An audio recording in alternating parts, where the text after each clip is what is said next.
morning and welcome to the Creators Assemble Limelight for the month of October. Currently, we are going to be featuring our very first writer. We've done a number of artists, illustrators, photographers, but we never ventured down the actual writing road until today. So today we are actually bringing you Eisner nominated author David Lewis. David, Howdy. for joining us. How are Thank you? you. Thank you for having me. I am honored and humbled to be the first writer that you're featuring. It's a pleasure to be here. Absolutely. Trust me, I come from a writing background, so I have been doing nothing but begging people to let me actually have a writer on here finally. So now Yay! that I have finally achieved my goal, I can hang my hat. We are good I, to go. I promise to disappoint. That's okay. We will go with that. All right. So, for the people that are unfamiliar with you, why don't you just give us a little bit of your background here? I am David Lewis. I am from the greater Boston area. And when I am not teaching and shaping young collegiate minds, I am either writing comics or writing about comics. That means I'm either doing academic, scholarly stuff with comics, or I'm trying to fashion my own. Uh, Met with some reasonable indie off Broadway success with graphic novel The Lone and Level Sands with Marv Mann. We teamed up again to do Some New Kind of Slaughter, a book all about flood myths from Archaea Press. More recently, I've been working on Kismet, Man of Fate, originally with A Wave Blue World, and now with my Caption Box imprint. And all along the way, I've had the opportunity to write for anthologies, write for collections, do a little self-publishing work here and there. Notably, one of the things I'm most proud of that people probably will never see is I got to work on bringing Syrian folk tales, adapting them into comics, and then sending them back overseas to Syrian refugee kids, retranslated into the Arabic. So I've gotten to dabble in any number of genres, and it's a real pleasure. That's excellent. That's fantastic. I guess what is your favorite genre to kind of dabble in?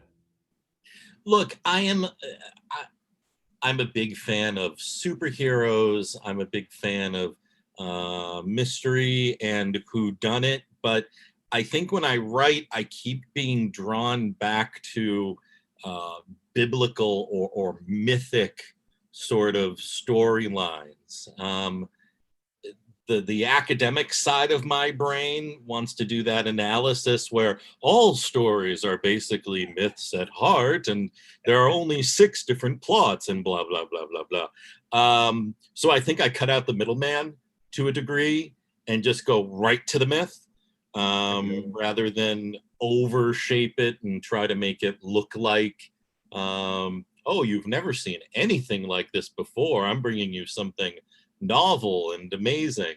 Whereas I think we often repeat and do, riffs and variations on many of the same stories. Of course. What I mean, in a way, we all kind of write what you know, more or less, and it's as what they kind of say. So, I mean, going with these tales, what kind of draws you to them? How did you kind of fall into this kind of genre? I think that that a less than contented childhood growing up at my synagogue Mm. um, led me to want to dig back into stories that I thought had a lot more dimension to them the first time, had a lot more nuance, but never got delivered to me that way. So I think that's why I keep going back to flood myths or the story of Exodus or even with Kismet, Man of Fate, even though it's set in the modern day, I'm very much discussing and exploring ideas of free will and predestination across a number of religions and across secular culture and across, ostensibly it's a superhero story. So I think that I'm trying to create stories that I had wanted to read, and now I'm trying to deliver in something of a grown-up context. Absolutely. So, how did you fall into, I guess, the comics medium? Oh, comics have been a love, for all my life. I want to say that I'm have always been, even as a kid, a really voracious reader. I read everything. I read plays, I read poetry, I read biographies, autobiographies, history. So comics have always fit right in there. I think what's kept me enthusiastic about them is how they kind of massage my brain, both hemispheres of my brain, that there are certain, just as like any medium does something particularly well, movies do things particularly well, dance does things particularly kinetic and well. The hybridity of comics always keeps bringing me back, always keeps bringing me back to wanting to find new ways to mix image and word and sequence together. So it sort of evolved from one of my childhood delights to a bit of a college fascination. I had a professor that encouraged me to write about comics, and he unleashed the monster. And now even today, some of the most satisfying narrative experiences that I have are reading other people's work in the medium. So it's just never been something I'd wanted to deviate very far from. No, that's excellent. I guess, who are your inspirations? Who do you like to read? Who's the one that captures your imagination? Across all medium or specific to comics? All medium, really, because just because you get a taste of a comic doesn't mean that's the only place we get Right. everything. No, exactly. Because I see things that are relevant to comics in even prose work. The author, authors, I cannot seem to escape, is probably Kurt Vonnegut, Sure. and going back even further, John Milton, Paradise Lost, John Milton. There's something about the two of them, and they're very different authors. I think we would note that readily, working at very different times. And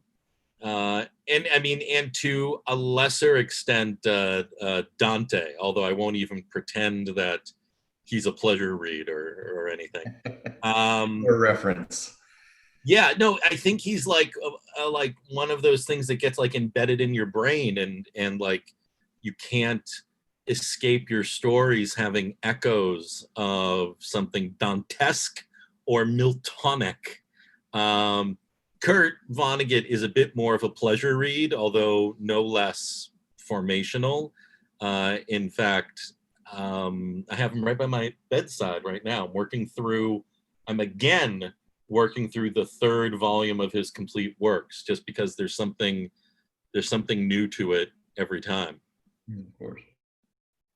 Yeah, that's kind of the fun part about revisiting stories that you've gone over and over again, is looking for that something new that you may have seen it but you never really thought about it the first time. Yeah, and also at different stages of your life, like I read my first Kurt Vonnegut book, I want to say in like 8th grade, and I'm sure I didn't get the same reading of it then that I would now. But the fact that it delighted me then and can still manage to delight me. I'm saying delight a lot in this interview. Is that it? Is that the theme of this interview? Writerly delight. It just makes it delightful. Delightful, lovely. No, the fact that you can cut that out. The fact that you can get something out of this reading at different stages in your life really is what just amplifies its value. Oh, of course. It's funny, the people that don't read as much, and I always kind of point it back to it's a lot like The Simpsons. You watch The Simpsons when you were younger, half those jokes went over your head, Right. and now when you rewatch, you're like, oh my gosh, I missed a lot of the show.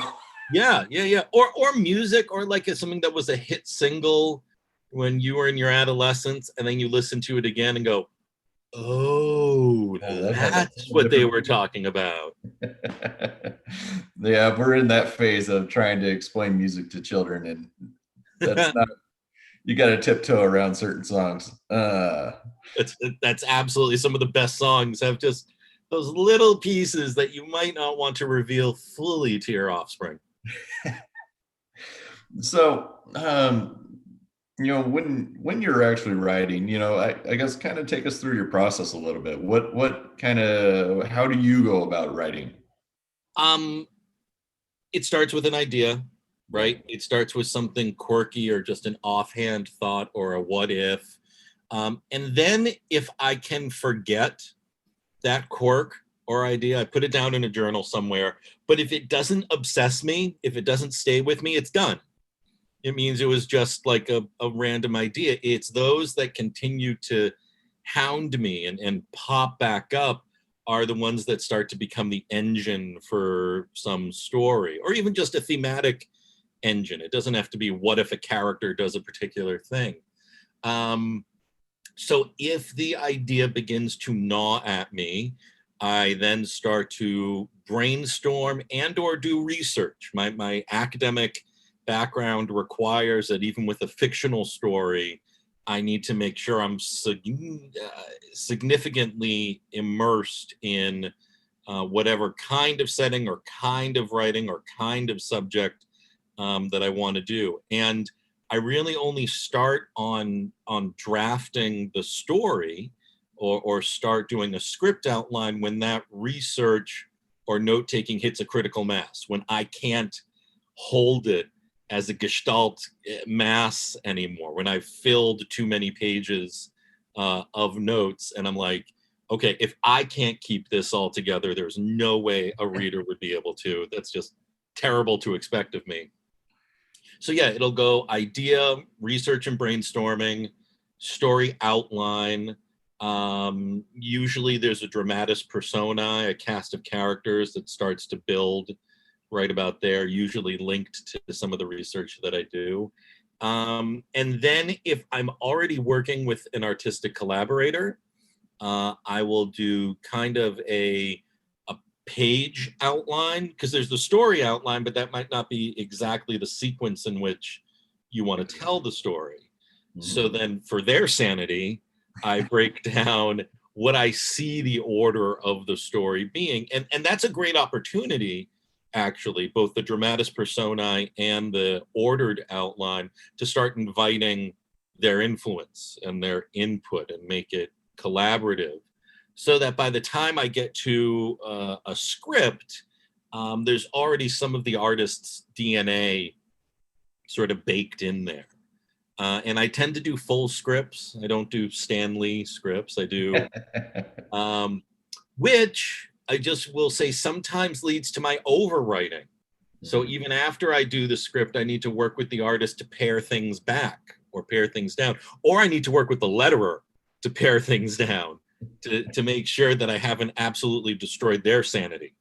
Um, Yeah, when yeah, you get a that's the dialogue stage. piece that runs too long, you're Oh yeah, yeah, yeah, yeah. And honestly, if there's a fair criticism that anyone can have of my writing, that I have of my writing, is I get overly wordy sometimes. I blow past a certain number of word balloons on a page. But that's the approximate sequence, and I don't feel strict about that. I mean, there will be certain subjects and certain, sometimes a story will be brought to me, or sometimes I've had cases where the artist, my collaborator, is also sort of a co-writer.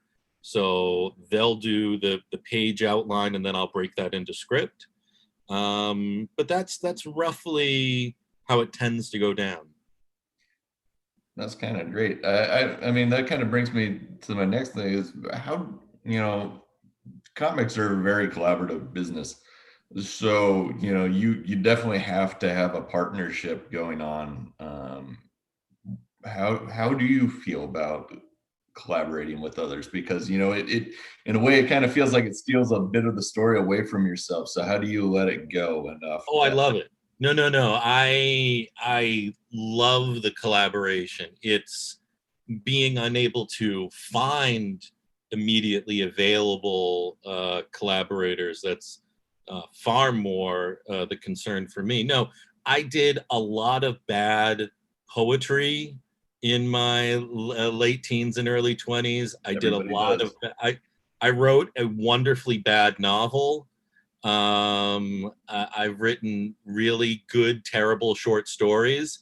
The thing that helps my writing pop, the thing that gives it its, that completes it, is the collaboration.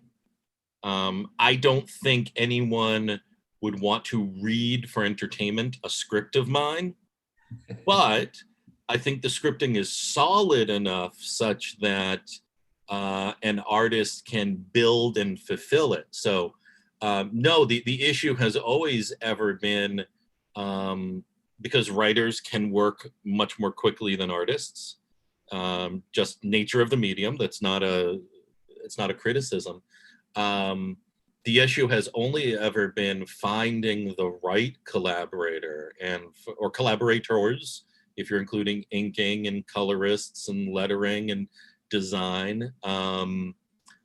So so yeah, I welcome it. I welcome it hugely, and you're fortunate and you're really lucky or blessed when you find that team that'll really bring an idea to entirely to fruition. No. So how do you know if a story's going well, going the way that you want it to? What's That's a good question. That's a really good question. Um, Probably the best sign is that I want to write more. mm, Probably, I mean, I don't have a really great intellectual answer for you. I don't have a great, I don't know how to analyze it, mm, but it becomes more of a gut and intuitive thing that if I'm growing more interested in this story, more interested in these characters, want to write beyond what we've decided would be the end, then that's a really good sign. Um, I think that again, because I am not, there are no fears about me not about me writing enough.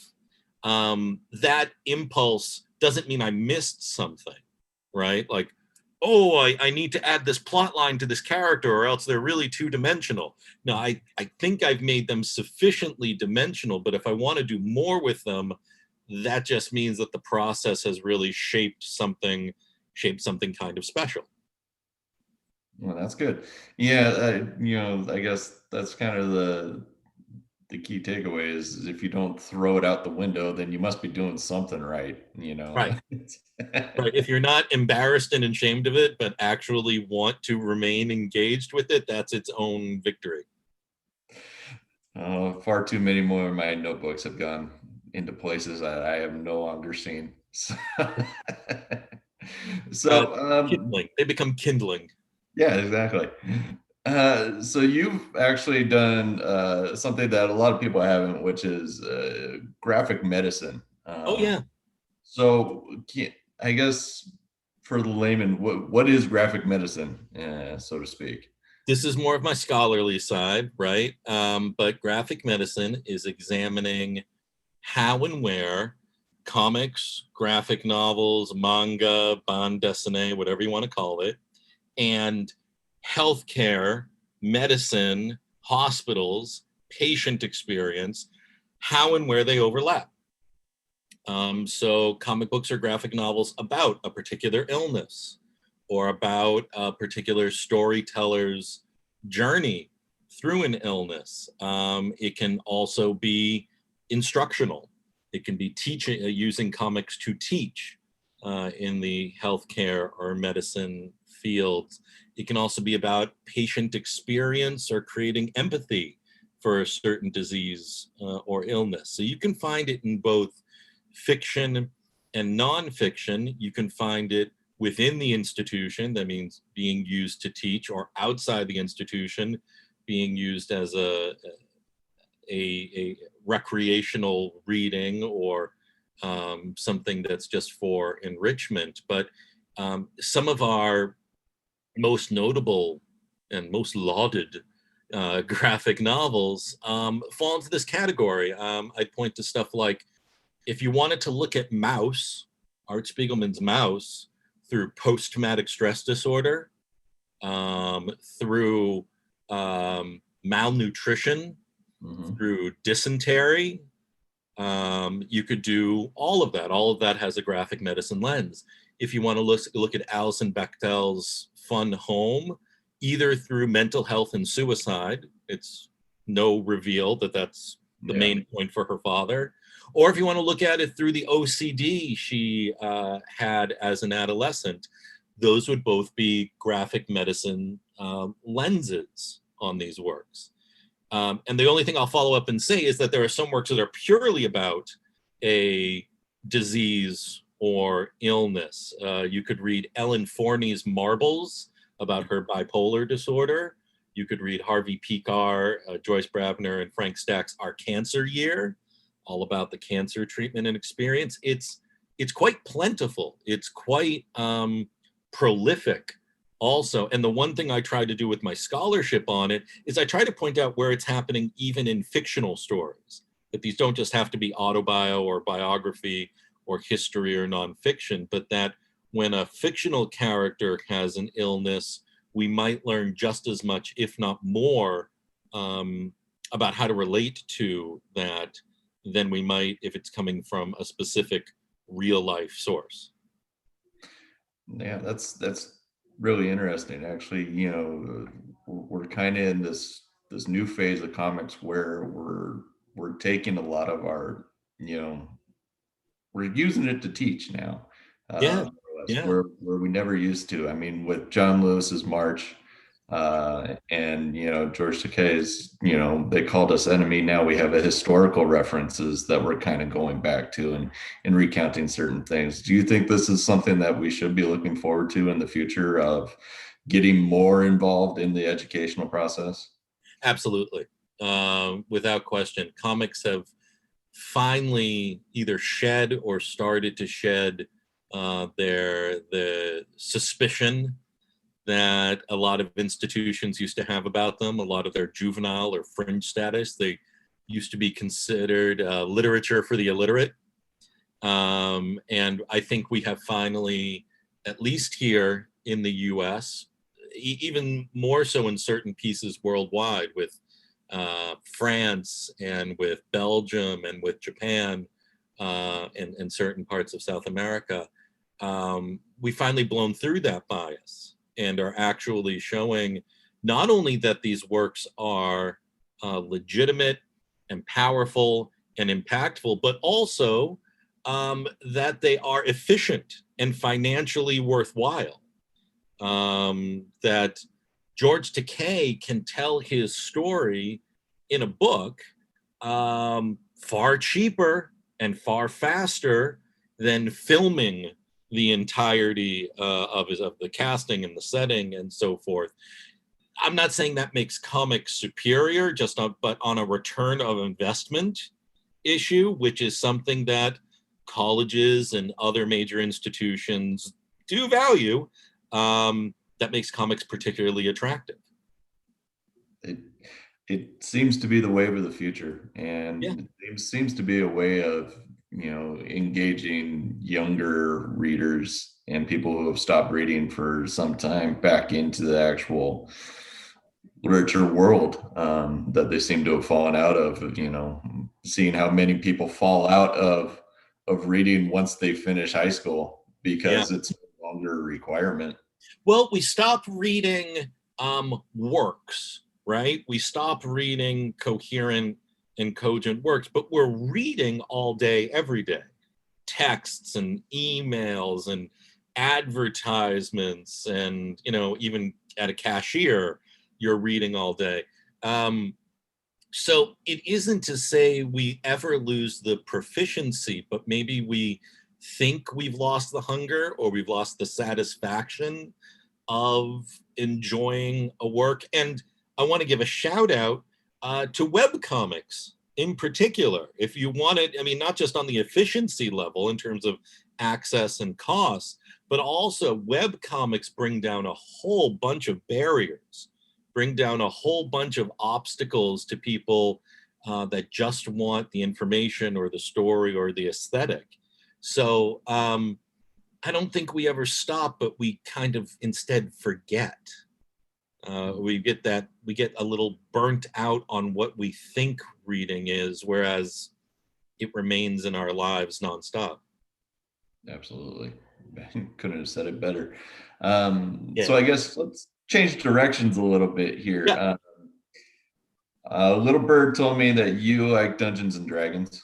You like Dungeons and Dragons? That is true. That is, as everybody knows, everybody here at CA, we're all deep divers into our D&D games. Nice sword in the background. That's subtle. That is, that's my go-to. Nice. So, is it enchanted? Is it +1, +2, anything? Will it enchant? it's got a curse. For some reason, it just is the bane of my existence.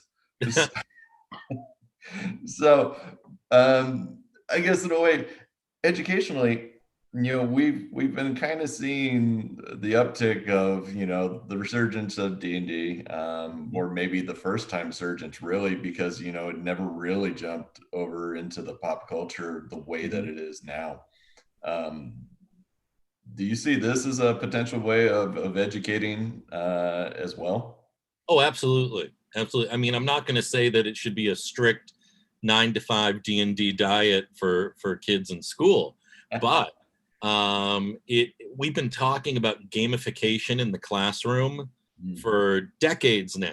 I mean, and if you can even think back to an elementary school experience where you were taught something via sort of a Jeopardy board, your teacher thought, ooh, we'll teach invertebrates by having them pick categories and answer in the form of a question. I know that doesn't sound like D&D, but gamification has long been a pedagogical tool, a way to make learning more accessible, more challenging, to put it in a different plane. Now, you take gamification and you take the creativity, the math, the preparation, all of the elements that get boiled into a D&D RPG experience, not to mention the collaboration. And you have any number of skill building opportunities.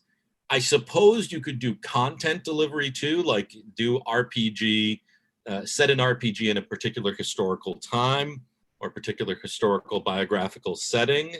You could use it that way to teach content, but I think the skills that educators have identified as being part of our core pursuit as educators were already part of D&D from Gygax's very beginning, from the creator of D&D's very beginning. So I think we finally have educators and administrators who grew up on D&D hearkening back to that now, who are saying that I learned these executive management skills when I was trying to keep my campaign together and not split the party back when I was in middle school. So it doesn't surprise me that it's coming around now. I'm one more time, I'm delighted by it. Well, there's something to be said for, nostalgia culture actually brings about something that can actually be potentially useful. Nostalgia culture can bring back the vacuous too. I mean, can bring back like synth pop, but not done any better. Oh well. But D&D, yeah, bringing that back and building a new generation of gamers' skills. And I'll say one more thing: not just a new generation of gamers, but reminding either older gamers or inviting people who didn't get to do it the first time into this community has tremendous value, has, especially while we're all distanced from each other, what to do over Zoom. Well, you can have this collaborative narrative storytelling adventure that not many other play systems or opportunities are really offering. Yeah, it's really incredible and just to get that bond between people again, and to actually share a story, Yeah. and not only share a story, but something that's just strictly unique to the people that are playing this particular game. And going Um, back to your earlier question about how do I feel about artistic collaborators, illustrative collaborators, if I'm DMing if I'm the dungeon master and running a particular story, nothing makes me happier when the players take it in a direction that I could not have imagined. When they come up with innovative solutions that then challenge me back, that's the best part of it. I'm not just looking for them to go down the paths that I forged, but to actually break in new directions makes it a pleasure for me. oh yes. Oh, that's my favorite part, Yeah. and also the most terrifying part. So But it's not a high wire act. These are friends. I mean, you can the terror of failing is mitigated there. I suppose if I were on Critical Role and they were filming me do it, or if I not had much stress. sponsors that I needed to satisfy, it'd be a different thing. So as we're closing it out here, I guess ultimately, what is your goal for writing? What's the top of the mountain for you? Oh, you're asking. Okay, those are two different questions. Like, I mean, one is asking what's my motivation, what makes me keep doing it, and then the other one is sort of asking what my dream project is. So it's Please. um, I know that I write a little for legacy. I know that I have a deep-seated fear of being forgotten. Mm, So writing and collaborating mitigates that. Lets me leave something behind. Lets me believe that there'll be a discussion even after me. That I think is the main. Otherwise, I just fill up notebooks. Otherwise, I would just keep it all to myself. Well, why else? Why else put it out there? But to think that positively or negatively, people will be intrigued by something that I wrote or collaborated on, that's a big drive. mhm. Um, I do have a bucket list item that before I die, I want one paycheck from Marvel or DC.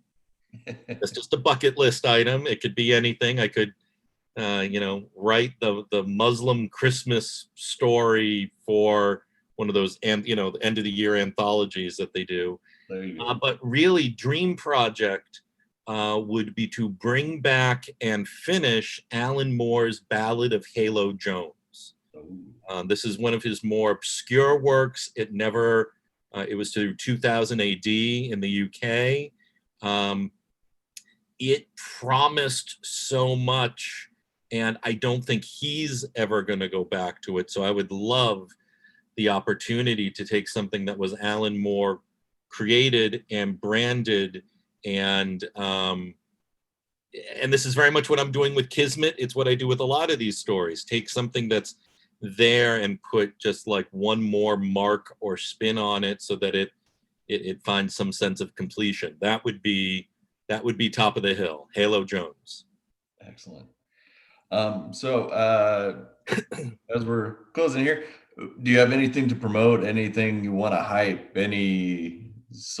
Kismet, of course.